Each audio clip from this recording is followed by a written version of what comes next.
E quem está comigo hoje ao vivo aqui nos estúdios da Minas FM é o André Rodrigues e o Joel Ferreira, né? Eles estão aqui com essa proposta importante, trazer sempre aí uma dica, uma orientação e também responder a sua pergunta. Bom dia, Joel, bom dia, André, sejam bem-vindos. Bom dia, Fabiano, tudo bem? Eu gostaria de agradecer o convite novamente de estar participando aqui do quadro. Espero estar contribuindo aí com mais algumas informações a respeito da aposentadoria. Principalmente aposentadoria rural, hoje que a gente está falando sobre esse tema aí, um pouquinho sobre esse tema que é um pouquinho mais detalhista, lógico, mas a gente vai tentar acrescentar algumas informações importantes aí para os ouvintes. Prazer imenso. Bom dia, André. Bom dia, Flaviano, bom dia, Ian, todos os ouvintes, telespectadores. É um prazer estar aqui. E como o Joel disse aí, ele que é um grande estudioso, um especialista dos benefícios rurais, da aposentadoria do trabalhador rural. E hoje a gente traz esse tema aí, vou passar a bola para ele, tá falando um pouco sobre os requisitos da aposentadoria do trabalhador rural e os principais documentos que são usados como prova. E é uma dúvida sempre recorrente aqui no programa, é por isso que o Joel traz essa informação hoje. Perfeito. Adentrando um pouco sobre o tema, a gente pode falar algumas questões que está mais ainda em dúvida sobre a aposentadoria do trabalhador rural, né? Porque a gente tem que colocar que existe hoje várias formas de ser considerado trabalhador rural, porque tem pessoas hoje que antigamente não tinha muito, mas hoje está aparecendo mais o vínculo empregatício através de carteira de trabalho. Então, existe o trabalhador rural com carteira de trabalho também.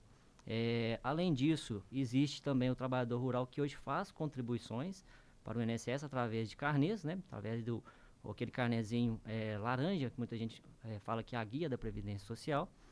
E também tem o famoso segurado especial, que é aquele que é mais afastado um pouco do meio urbano, desse meio específico de contribuições, que não faz nenhuma contribuição, mas porém também trabalha na área rural.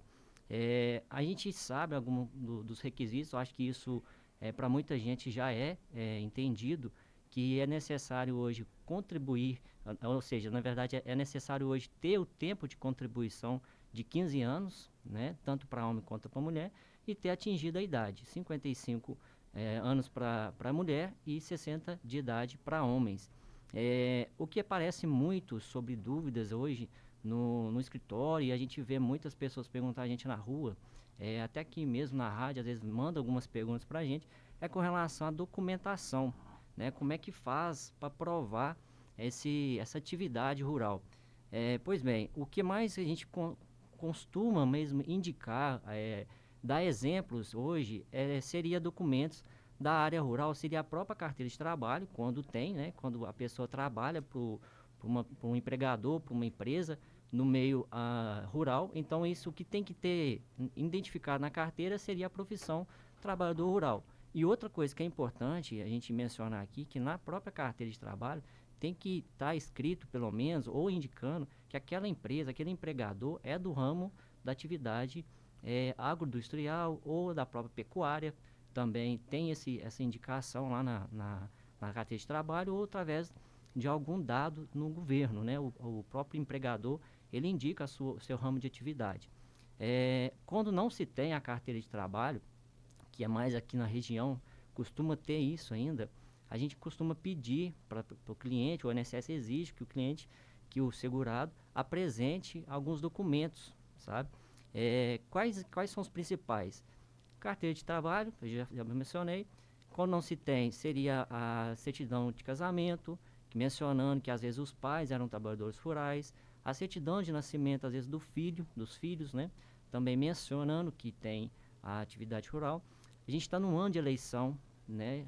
Também o próprio título eleitor, quando você tira uma certidão no cartório eleitoral, lá tem a informação da atividade da pessoa, do eleitor.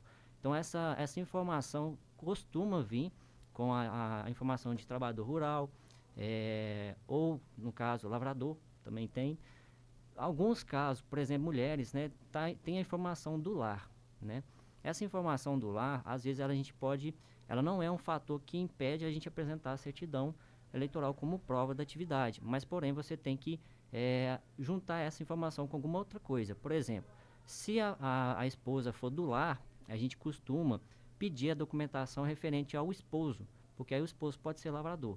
ou trabalhador rural. Então essa pode ser uma complementação para auxiliar a esposa, a companheira, nesse sentido.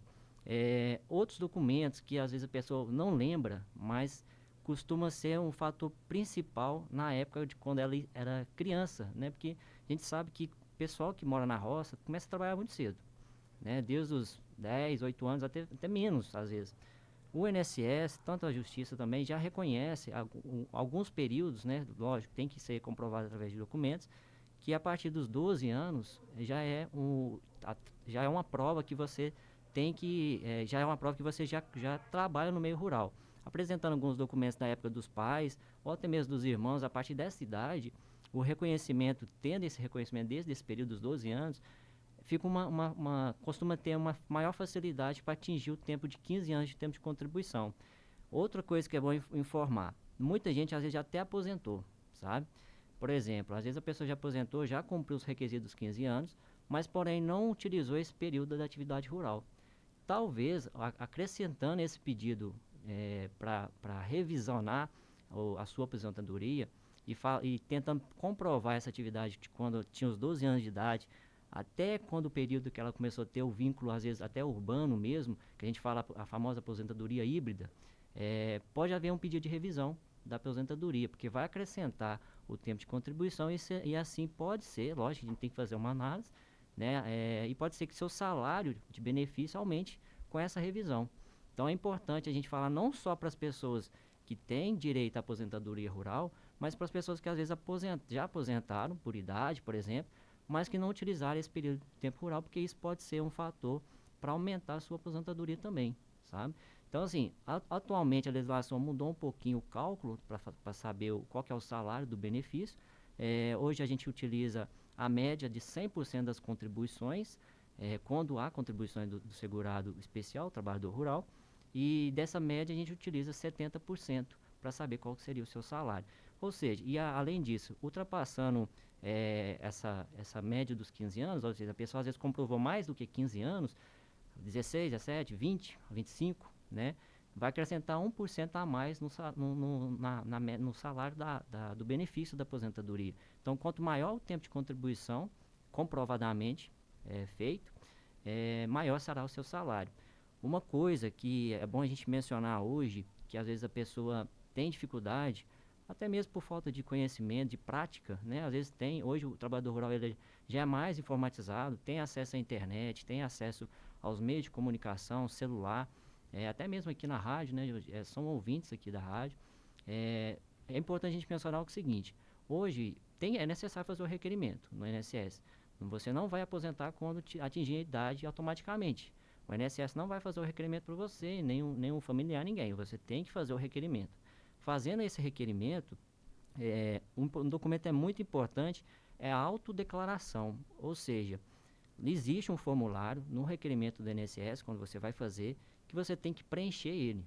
E essa autodeclaração é um dos principais documentos que você vai informar para o INSS vai fazer o cruzamento de dados através dos dados fornecidos pelo próprio governo, né, no caso, vai olhar no Pronaf, vai olhar as informações do INCRA, informações do IMA, que às vezes tem lá alguns dados cadastrais do pai, da pessoa que está requerendo o benefício de aposentadoria, da mãe, do próprio segurado, do próprio requerente do benefício.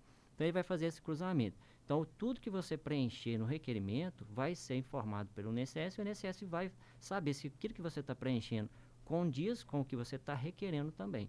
Por exemplo, eu estou requerendo lá um período de 1994 até 2000, por exemplo. E esses documentos que você apresentar para comprovar esse período, você tem que declarar nessa autodeclaração.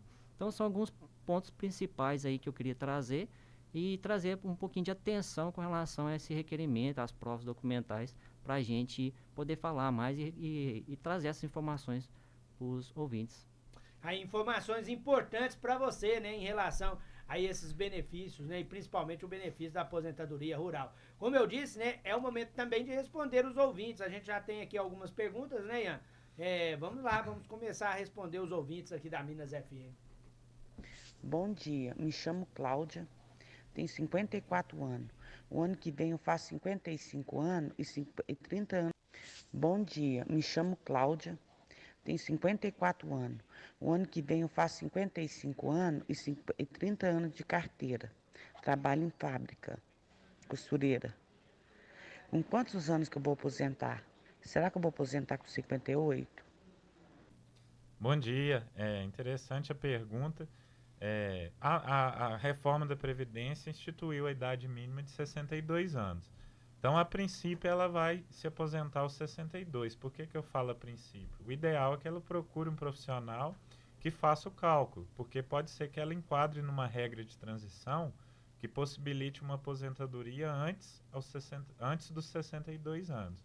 Talvez também ela pode ter algum período insalubre, algum laudo que comprove trabalho insalubre, que aumente o tempo de contribuição dela e possibilite a aposentadoria antes dos 62. Então, o ideal é ela fazer uma consulta com um profissional para dar para ela a resposta exata. Eu tenho aqui uma dúvida interessante também, da Janete. Muito obrigado, viu, Janete? Ela está dizendo que o neto tem 11 anos, né, e ele tem uma doença rara, uma distrofia. Hoje ele não anda mais, né? A mãe teve de parar de trabalhar para cuidar dele. Ele pode adquirir algum benefício? Ele tem esse direito? Então, a gente tem que analisar a situação dele, porque esse aí seria um caso de benefício por incapacidade, né? Eu acredito que essa análise, talvez, possa até fazer o requerimento, talvez, de um benefício de prestação continuada, que é o famoso BPC.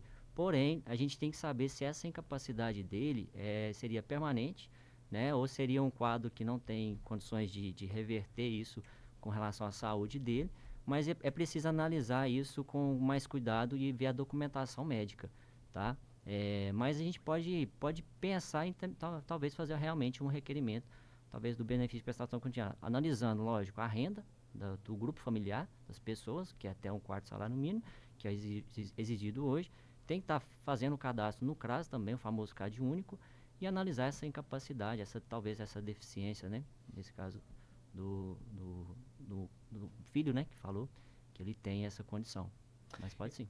Eu tenho aqui outra dúvida do Antônio Davi Coelho. Muito obrigado, viu, Antônio, pela participação, pelo carinho, pela audiência, né? Ele tá assim, pergunta aí pro André, pergunta pro Joel pra mim. Quando recorremos valores na aposentadoria, demora muito, porque tem 2 anos e meio e não saí da análise até o momento, né? E o valor que eu aposentei fica depositado em alguma conta, né? É a pergunta dele. Bom dia, Antônio. Depende da revisão também, né, André? Se for a revisão da vida toda, né, infelizmente... Exato. Interessante a pergunta dele. Tem que ver o que é o pedido dele, mas pela pergunta dele é um pedido que está em análise no INSS. E nos últimos anos aí a gente tem visto uma demora do INSS na análise dos benefícios. A gente sempre fala sobre isso aqui, devido a vários fatores. Falta de servidores, aumento do número dos requerimentos. Então ele pode procurar um profissional para estar analisando o caso dele. Existem medidas que podem obrigar o INSS a dar resposta a esse requerimento. Uma delas é um mandato de segurança, mas tudo tem que ser analisado. Cada caso é um caso. Analisar o caso dele, ver se o caso dele realmente é caso de entrar com mandato de segurança. Mas sobre a questão dos valores, não é que fica depositado. Sendo deferido o pedido dele, ou seja, sendo aceito, vai ser pago para ele com juros e correção desde a data que ele fez o pedido. Quanto a isso, ele pode ficar tranquilo. Porém, acredito que ele precise que isso saia logo. Então, tem que procurar um profissional para ver a forma de agilizar isso para ele. Eu tenho a dúvida aqui também da Patrícia, também é interessante a dúvida dela. O que acontece se eu pagar o MEI e o carnê de contribuinte individual todo mês? Pelo que ela disse, ela quer pagar as duas contribuições, né? Então, esse caso acontece, já parece muito comum, as pessoas costumam pagar duas contribuições. Essas duas contribuições, elas vão ser somadas, né, a respeito do salário, apenas salário, vai ter uma contribuição maior, porém não vai ajudar praticamente, ou seja, não vai contabilizar tempo em dobro, vai contabilizar apenas a contribuição, como se fosse uma contribuição apenas, né. A gente tem que saber qual motivo ela paga duas contribuições, né. Mas normalmente acontece quando a pessoa tem dois trabalhos, né, com carteira ou através de um regime próprio, né, a pessoa trabalha às vezes por uma prefeitura e trabalha também às vezes em dois cargos, nesse caso, para órgão público, costuma ter duas contribuições mesmo. Principalmente acontece com professores. Agora o caso dela tem que saber o motivo, mas se ela está pagando por espontânea vontade, apenas vai ser somadas as contribuições e o tempo vai ser um só. Eu tenho aqui uma dúvida da Edivânia, é até para você, viu, Joel? Gostaria de saber se o proprietário rural pode se aposentar. Ele viveu na fazenda a vida toda, mais de 30 anos, com empregados registrados, trabalhando com agricultura e pecuária. Hoje ele não vive mais na área rural, né? E ele tem poucas contribuições na área urbana. Então, aí a gente teria que analisar o caso, mas ele pode até olhar essa questão dele das contribuições, se tinha algum outro documento como proprietário. Tem uma questão que é bom a gente falar, o requerimento, que eu acho que eu não falei no primeiro tópico, o requerimento da aposentadoria rural, você tem que estar, no momento do requerimento, exercendo atividade rural, ou até a data que você cumpriu os requisitos. Então, por exemplo, ele pode até tentar fazer o pedido de aposentadoria rural, mas ele teria que comprovar, até na data do que ele atingiu os requisitos, que era trabalhador rural. Se hoje ele quer comprovar juntando o tempo rural dele com a carteira, por exemplo, aí seria a famosa aposentadoria híbrida, aí ele vai entrar numa outra fase dos requisitos, que não é mais os 60 anos para homem, é 65, entendeu? Então isso tem que fazer um adentro aí na minha fala do início, que aí seria, quando você quer juntar o tempo rural com o tempo urbano, seria a famosa aposentadoria híbrida e você não é mais a idade de 60 para homens e 55. Você seria agora 65 para homens e 60 para mulheres. No caso, hoje, em 2024, 62. Eu tenho aqui a dúvida do Douglas, né? Ele está dizendo que trabalhou na área metalúrgica de pedreiro. Há 6 anos está fichado como trabalhador rural. Ele está dizendo que o empregador paga insalubridade. Ele tem 40 anos. Aí ele quer saber o seguinte, quando ele for se aposentar, se ele pode juntar os dois tempos. A mesma fala do anterior, pode juntar sim. Ele vai ter que comprovar essa atividade rural, mas eu acredito que ele está com carteira assinada rural, pelo que está falando aí, né? Se realmente está trabalhando rural com carteira assinada, basta apenas a carteira de trabalho dele. E juntar os PPPs também, isso vai ajudar bastante ele aí no tempo de contribuição. Eu tenho aqui a dúvida também a próxima dúvida aí. Isso, vamos trazer a dúvida da Maria de Fátima. Bom dia, Flaviano e os doutores advogados, né? Bom dia para todos. A minha irmã, ela pagou o INSS como o 1163, sabe? E ela tem terreno, tem INCRA. Então, ela estava esperando se aposentar pelo INCRA dela, né? Pelo terreno lá. E ela, quando foi ver, o marido dela tinha feito o INSS para ela estar pagando sobre o código que não era rural, né? E ela pagou como contribuinte individual, né? E não teve jeito dela aposentar. E ela já está com 55 anos e tem o INCRA o tempo suficiente para ela estar aposentando. Aí como que faz? Tem como reverter esse código? Obrigada, Bom viu? Bom dia, muito dia. interessante a dúvida. Aí foi uma falta de orientação, que a gente sempre bate na tecla aqui de procurar orientação justamente por isso. Ela pagou a contribuição urbana, sendo que ela era trabalhadora rural. Então isso prejudicou, porque acredito que quando ela requereu, o INSS falou, peraí, você está pedindo aposentadoria rural, mas você pagou no código de urbano. Mas isso por si só não retira dela o direito. Só que dificulta um pouco mais. Ela vai ter que fazer prova que foi um erro de código, que ela sempre foi trabalhadora rural e conseguir fazer a retificação desse código. Pode ser que ela até tenha que mover uma ação judicial, precisar de testemunhas que comprovem que ela nunca exerceu atividade urbana, mas sim, sempre exerceu atividade rural. Se ela conseguir fazer essa prova testemunhal e por meio de documentos, ela vai conseguir a aposentadoria rural. Aí outra dica importante, né? Essa é a proposta do Quadro Café com Previdência, trazer sempre a orientação adequada, a resposta à sua pergunta. Muito obrigado a todo mundo que encaminhou pra gente perguntas, todo mundo que ajuda e contribui com o Quadro Café com Previdência. Muito obrigado também ao Joel, muito obrigado ao André mais uma vez pela presença. Obrigado, pessoal, pelas perguntas enviadas, obrigado pelo carinho dos ouvintes aí de estar nos fazendo as perguntas, a gente espera atender isso com mais... porque fica mais fácil a gente receber as perguntas e responder as dúvidas, né? A gente gosta de participar do quadro até por isso, porque a gente não fica só restrito ao conhecimento daqui, né, da gente, a gente possa transmitir esse conhecimento também para as outras pessoas aí, com mais amplitude. Muito obrigado, André. Por nada, eu que agradeço mais uma vez. Lembrando que as perguntas que muitas vezes são muitas, não dá tempo da gente responder ao vivo, vocês encaminham para a gente mais rápido possível tenta responder. E mandar um abraço aqui para um ouvinte e cliente nosso, o Anderson, tem apelido de Fininho, tá sempre me cobrando esse abraço aí, ele ouve todas as terças-feiras, tá ligado? Um abraço para ele, gente finíssima. E até a próxima terça, muito obrigado a todos. Muito obrigado, viu, Anderson, pela audiência, pelo carinho, né? Muito obrigado a todos os telespectadores